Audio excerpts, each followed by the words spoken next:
Ladies and gentlemen, everyone around in between, this is DebateSensei CEDA edition, where we discuss issues relevant to competitive cross-examination debate.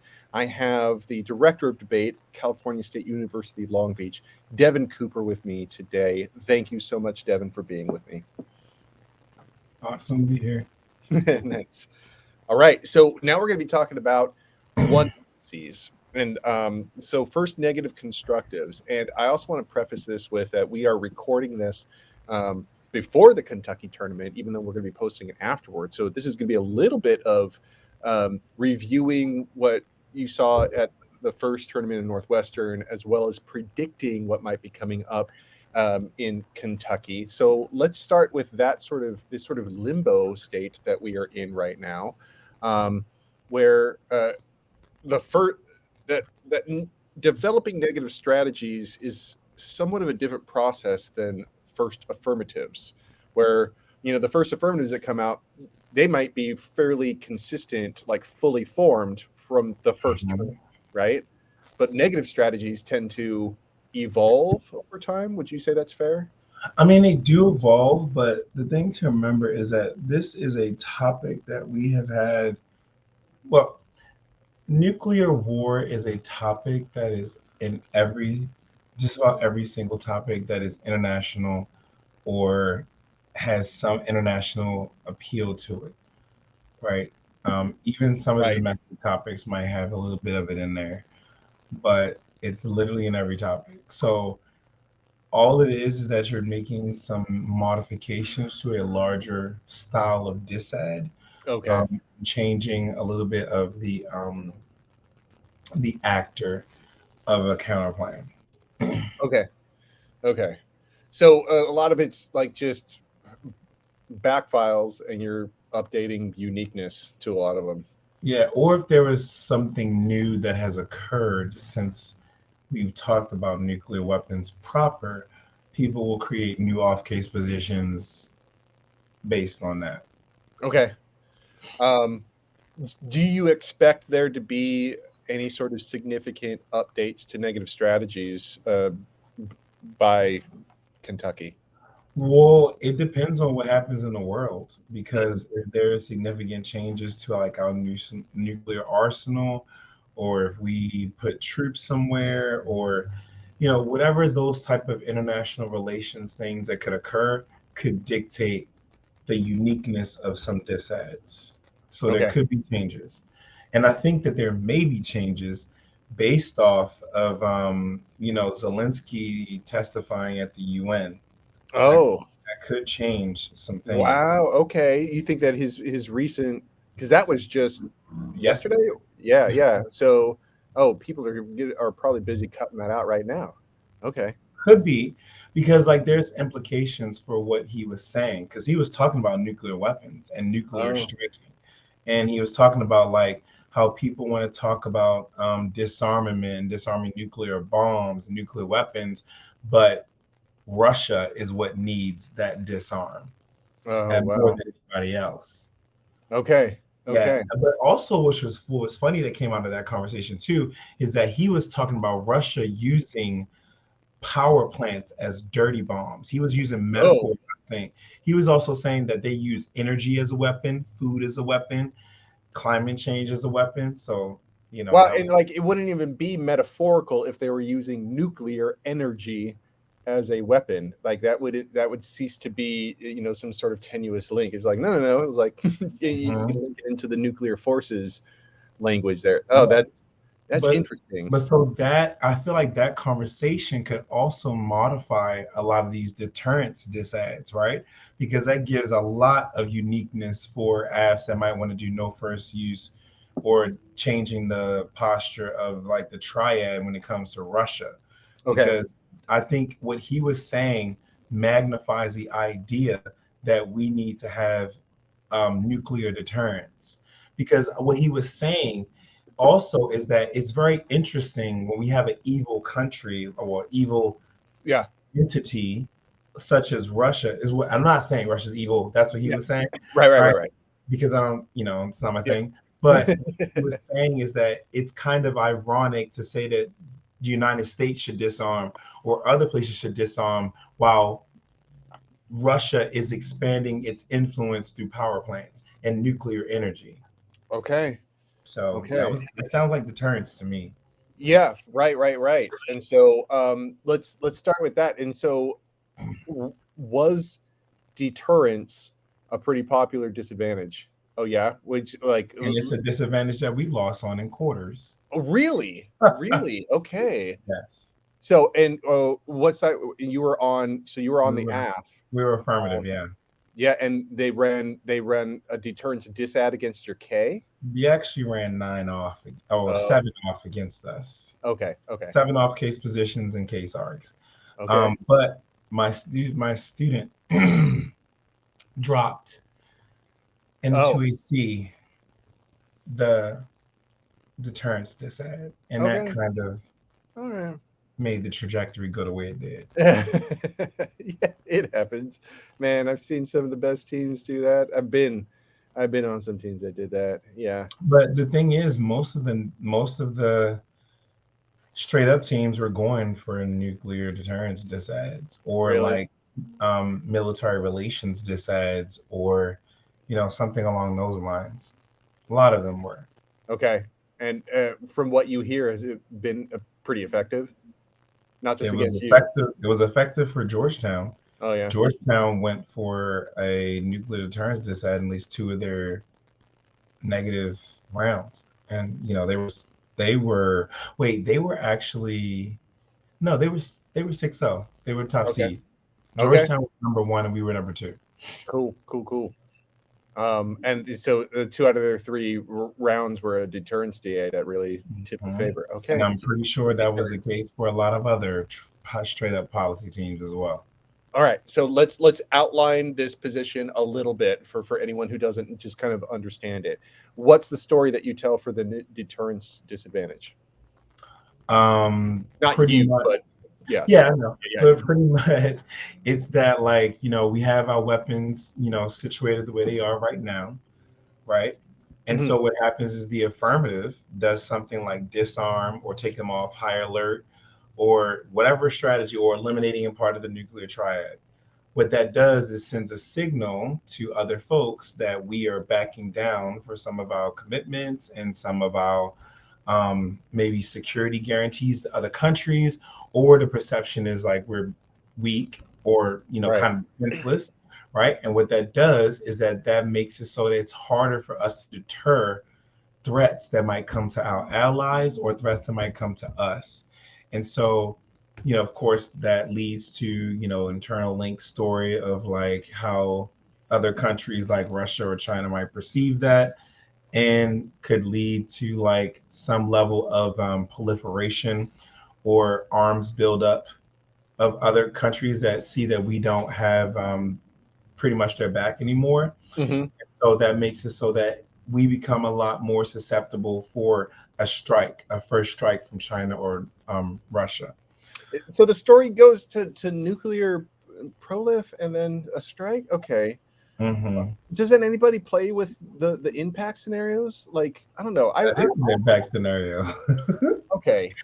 I That, like, um, that nuclear strike could happen because we're perceptually weak and we can't right. deter a lot of their threats or conventional threats either, because it's not that they'll necessarily strike us, but it also could be that they could move into other territories because they're not deterred by our nuclear presence as much anymore, right? So we could have more examples of Ukraine if we Yeah, don't yeah, have. yeah. That's what I like. So that's what I was thinking is that like Yeah. the proxy wars um Hmm. impact seem to be I don't know. I used to go for that because I don't know. I went through a stage where I'm trying to do high magnitude impact disadvantages, and then I don't know. It felt like I was, you know, being this doomsayer all the time, and like, why don't we go for the high probability impacts, and it seems like Yeah, people are going for those yeah, too. yeah.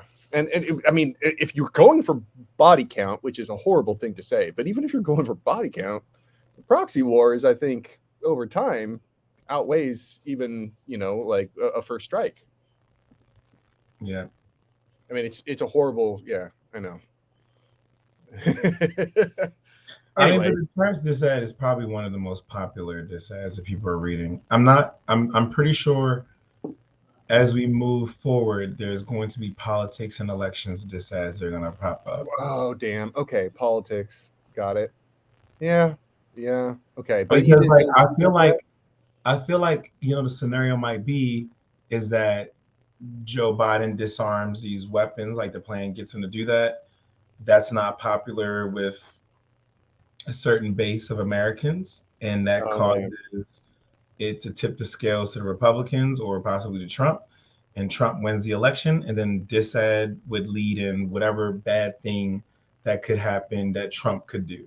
Like Mm. like they might say Trump might first strike North Korea or something like that, and that could lead to like whatever. Well, not his buddy Kim Jong Un. No, he would never do Or Russia. that. Or, I mean, but it may not even be. I mean, it could possibly more so be China. I would think he might Right, first right. strike Yeah, oh China. yeah. I could see that. Oh man. Yeah, that scenario does make a lot more sense there because um, tries that. All right, so the deterrence. So politics could be one that's coming out. What's the And what oh elections this at more the elections? Okay, because we're about to be in an election year, and that right. second That's half of right. the season is going to be where we're starting to get serious. So that's That's going to be right. hard, if it's not already. But stuff becomes a lot more formulated later in the year. So Yeah, yeah, yeah. The uniqueness stories start really coming together too. They're putting a lot more effort into it. All right, let's talk about a few disadvantages that are kind of specific to each one of these prongs. Is there well, a no? all like deterrence. That's the So main everyone's one. doing deterrence. Did they do anything that was a little bit more unique? Well, so I saw one just said about the what do you call it, the conventional shift this at. Okay. It's like pretty Oh, much if yeah. we disarm, it will lead to conventional shift, which could lead to like some of those things like the proxy wars or whatever. Right. But Okay. Okay. yeah, it's like the conventional shift is just more so that we would more so invest in like our conventional argument, conventional forces, like boots on the ground, and even in some scenarios it might come up like drones, Right. right? And that there's other weapons that we might shift to that are become a lot more developed, that could be higher, bigger threats that might cause some damage, but are not as big as nuclear weapons, but still can cause mass damage.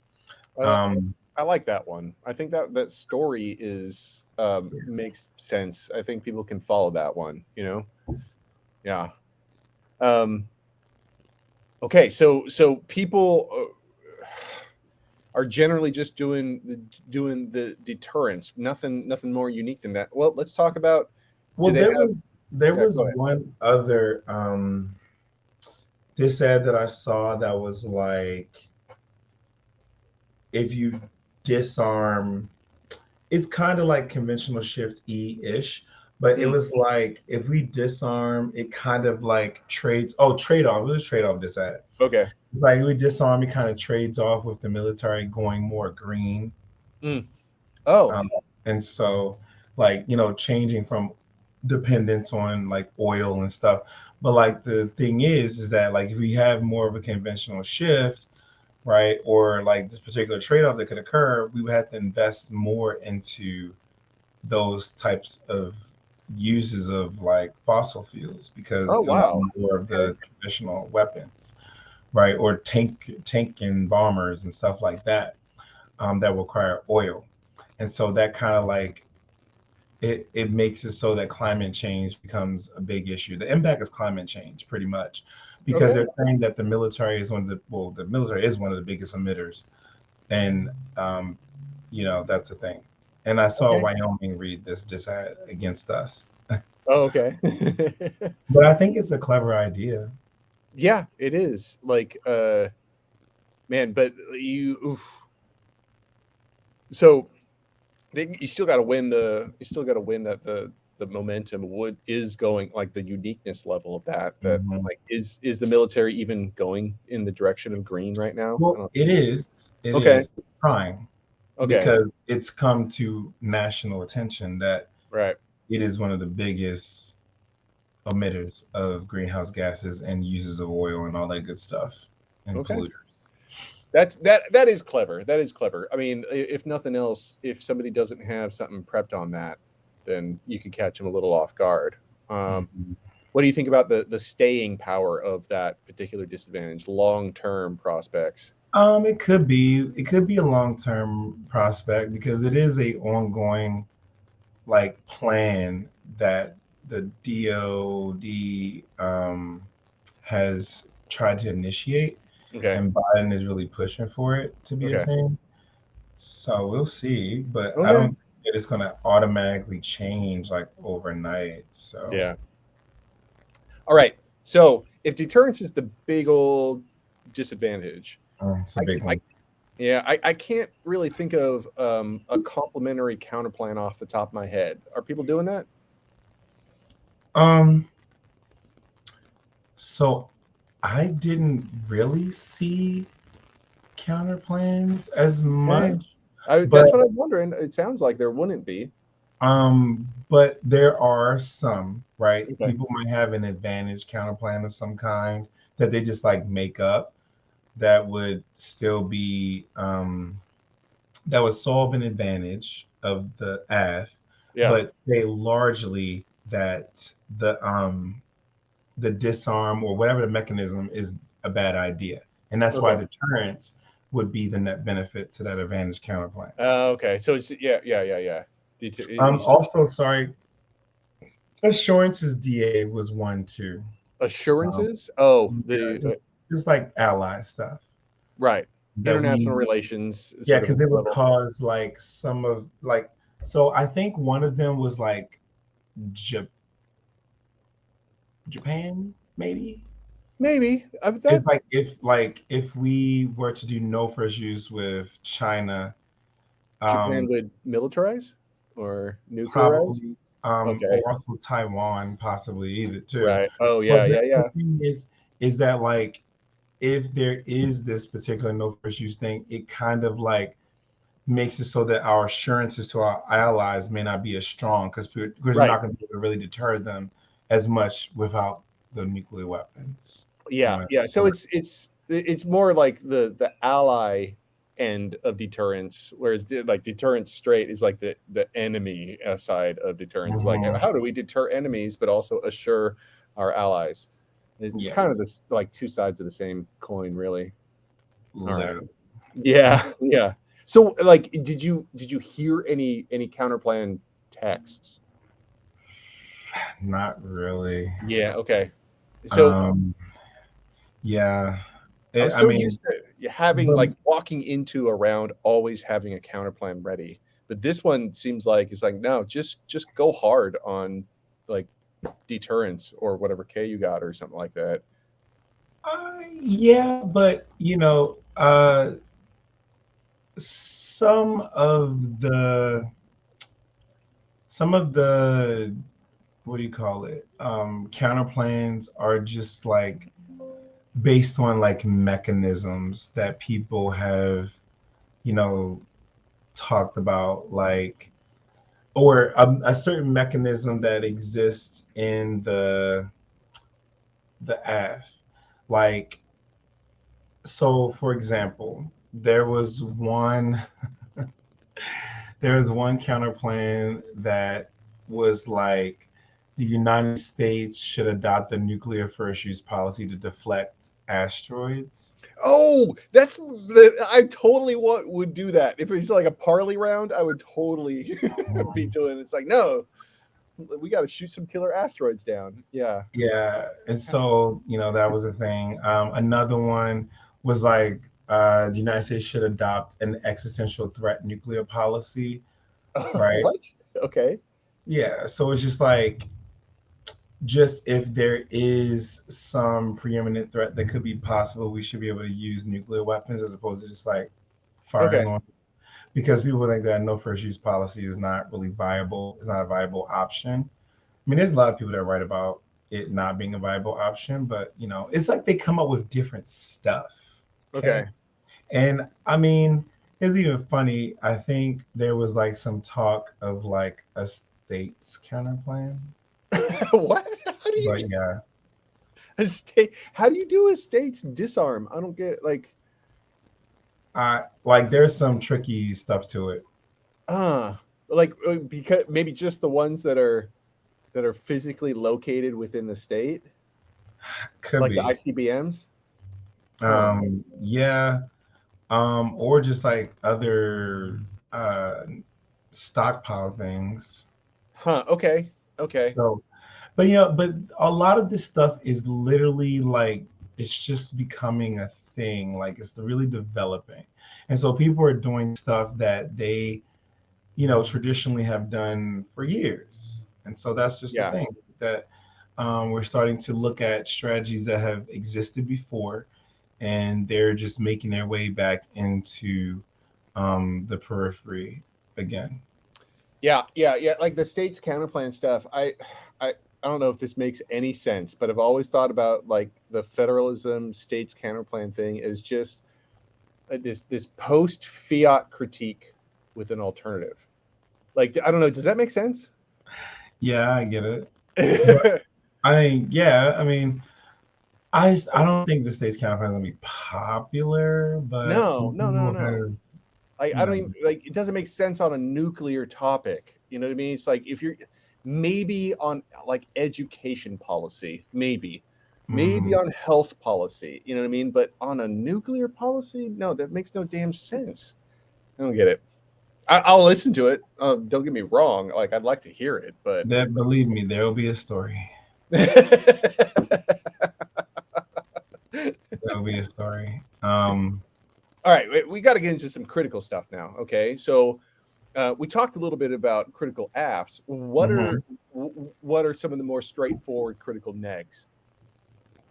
Um, uh, so so it kind of gets a little different because when you have the K teams hitting each other, Yeah, it's not usually a critique of like nuclear right, weapons, per right. se, but it's Let's like start. Okay, different. okay. Then let's do this. Let's do this. Let's start with traditional AF. What's a good neg K to run on that? Security. Security. All right. Security. Yes. So we definitely read a security K, but we use like a racialized security K. Oh, People are reading settler colonialism K, right, against the nuclear weapon enterprise because, a lot of the nuclear waste gets dumped yeah. into indigenous lands, right? People also did the cap K, of course, and racial cap. Definitely a Racial thing. cap. Okay. So there's Yeah, some. but like there have been some people that have done regular straight up like cap, but a lot of the alternatives now for the cap K has been like we should align ourselves with the Communist Party. It's literally the alternative now. That's it. Okay. That's one Uh, of them. But there's been people that have been going to look at more of the organizations that have done anti-nuclearist stuff when it comes to communist things or anti-cap things. Um, Other people say we should like embrace withdrawal from capital, right? Which is kind of like a little bit of the psychoanalytic approach, Zizek stuff, oh, um, I'm but not not, familiar with but that not, part. but not really Zizek, because it's like because there is some constitutive lack that exists, and like capital kind of fills that Oh, in okay. some way. Okay. It's But the other thing too is that like just like people are reading psychoanalysis on the affirmative, they're definitely doing it on the negative against uh, traditional teams, okay. talking about the desire of the bomb and like how that operates and how it's racialized or how it is, you know, how you got to traverse the fantasy of the bomb, stuff like that. Yeah. Oh, okay. Like the racialized element, I like my immediate gravitation is toward like gendered critiques just because of the phallic nature of a missile. You know what I mean? It's like, Yes, but yeah, I'm not 100% sure that there is a team out there like that yet, or they just probably didn't go to a tournament yet. huh, Because I remember the last time we had this topic, like in 2009, there was definitely a very explicit criticism. But like my younger team, they're definitely doing some of those criticisms and working it out and getting it together. Like, and it's even so far as they might go into that phallic like criticism, and yeah, then they might talk about this concept known as the colonized vagina. huh. But we'll see. We'll see. Okay. I don't know if we're gonna do that, but that could be a thing. Um, Colonized vagina. Oh yes, man, there is as a a site of colonialism, you know, as juxtaposed to the phallic objects that are doing the colonizing, you know. there is a there's a comedian who has a bit about vaginal imperialism. It is hilarious. Yeah, his name Is it Matthew. like a real concept that people have written about? No, well, I mean, this comedian has. It's a bit that he does, and he's done it very well. And his name Hmm. is Matthew Broussard, and he talks about how all of the reproductive parts of women of bio, that are named after men who put their name on it, and he's like that. He's like that's vaginal imperialism. It's it's a great bit, and it's also pretty profound, and it seems to be kind of in line with what you're talking about. I thought that was very very I'll interesting. look that up. Yeah, Matthew Broussard. Like right after the episode, I'll totally share a link with you. I'll put it in the freaking chat right now. In fact, um, so uh, yeah, it's great. I got to see him. I got to see him live in a really small venue, and then I saw him do that bit, and then I saw him do it, and it's like just TikTok gold basically. So it's I think that would be like if it'll help you out, that would be so awesome. I'd really like a follow up on that. Mhm. All right. Okay, so now 1NC. Now we did the traditional with a K response. Somebody runs a KF. Is there any sort of general approach to a KF? Like how do you do that? Pretty much having a different theory of power. And so, like, if somebody wants to talk about anti-blackness or race, sometimes people will create a settler colonialism K that creates a different antagonism to address, or they might Mm. talk about capitalism or racial capitalism, right? I think some people might even start talking about speciesism as well. Oh, That could be a thing. I think we might actually cut some cards about that. about speciesism for when it comes to okay, and But I think we're gonna probably do that with like an AF, like against a traditional AF. okay, against a traditional app, not Yeah, necessarily because like a K. it gets a little bit dicey with that concept unless somebody's writing some real direct stuff, Right. right? When it comes to like answering a KF, like it's really hard to keep that type of energy, but Mm. it could be a thing. Okay. Okay. Fascinating. All right. Hey, this was a great discussion about the general negatives that have been coming up and that you might be seeing in the near future. Um, thank you so much, Deven, for joining me and talking about this particular issue. We will be back talking about CEDA related topics next week as well. Thank you so much. Welcome.